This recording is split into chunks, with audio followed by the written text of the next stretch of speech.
Let's talk about Shaun of the Dead, the hugely popular 2004 rom-com. I like that. We meet Shaun, just a bit of a shit person, who we follow through his journey with his best mate through a zombie apocalypse with the help of their stupid and idiotic friends. Fantastic. Watching this film once again is, as exciting as ever. It's even better without Connor. Finally got rid of him. We start this film with all of these guys in the pub. Shaun, Ed, Liz, and David. But what I love about the start of this film is that we have Ed being an asshole about Shaun's friends, and they're right there. Yeah. Every time he said, I love how the film starts with everyone is not zombified yet, the world being zombies already, where they're just at work totally bored or just walking down the street in some fucking haze on their phone and just not paying just staring at the ground, wandering aimlessly. Yeah, and everyone's already zombies even though they're not zombies. It starts with his girlfriend breaking up with him, right? It's pretty much there that the world descends into just apocalypse basically very quickly, and he doesn't even notice, does he? Because he's hungover. He goes through the shops and on the papers it says new super flu scares public. People found mutilated remains, and he just fucking has no idea, does he? At this point they are zombies, but he's just so hungover he's not paying attention, and they're all just it's just carnage around him, but it still seems just like all of the idiotic worlds going on, so he doesn't even notice. I think though they weave in a lot of really clever stuff, so there's a lot of foreshadowing or just things they say that it is obvious that it's pointing to something, or it's kind of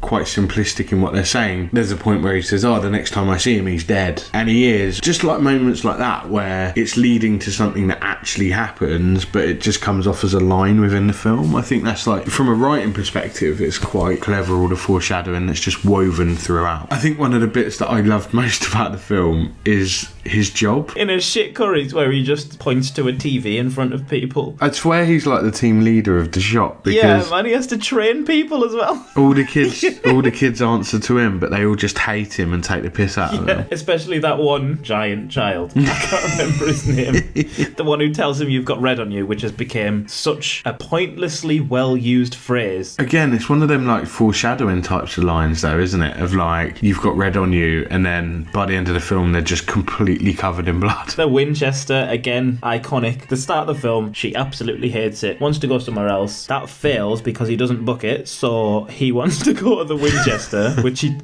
he does. Later on, the zombies, they all come alive, and what is his plan? He collects everyone together and gets a car and drives to the fucking Winchester. Love it, it's so good.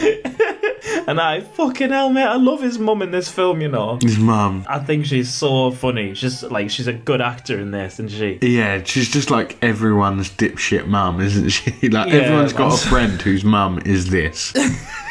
and whose stepdad is that as well, of just fucking horrible bastard, just miserable old bastard with an old Jag that he loves, but everyone thinks is shit.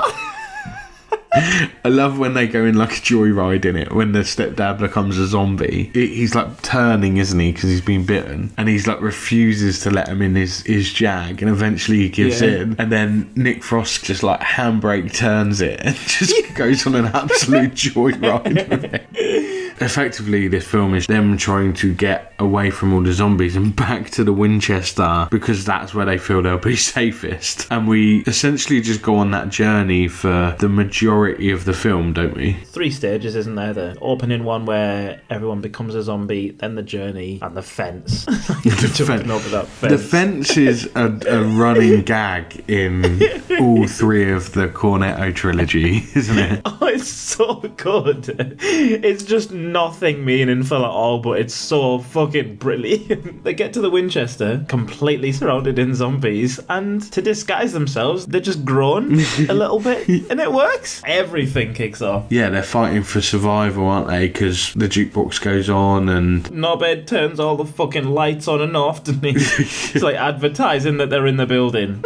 So they get overrun. Shaun gets a dart in his head, Oh, I forgot about like that as well. Yeah, just gets fucking nailed in the head. He takes it like a champ though, doesn't he? When we like think about the film and all its hilarity and all its themes, we just suddenly get shoved right in the feels when Shaun's mum has been bitten. So unexpected. The actors are pretty good, but they're all like jokey and like we just get captivated by her because her acting is unbelievable. So is Shaun's, and he has to fucking kill his own mum because she's gonna turn into a zombie. And like with the comedy aspect of the film, it just throws you and you're super interested in it. Yes, how he's like crying, like telling her he loves her, and as he's about to kill her. Yeah, it's like the one bit of like raw emotion in the whole film. Yeah, it certainly does kind of rip you out of the comedy that is the film for a moment and throws you into something a little bit darker, doesn't it? And quite emotional before it pulls you back into just comedy almost immediately afterwards. Yeah, the writing in this is really solid, and actually like the film,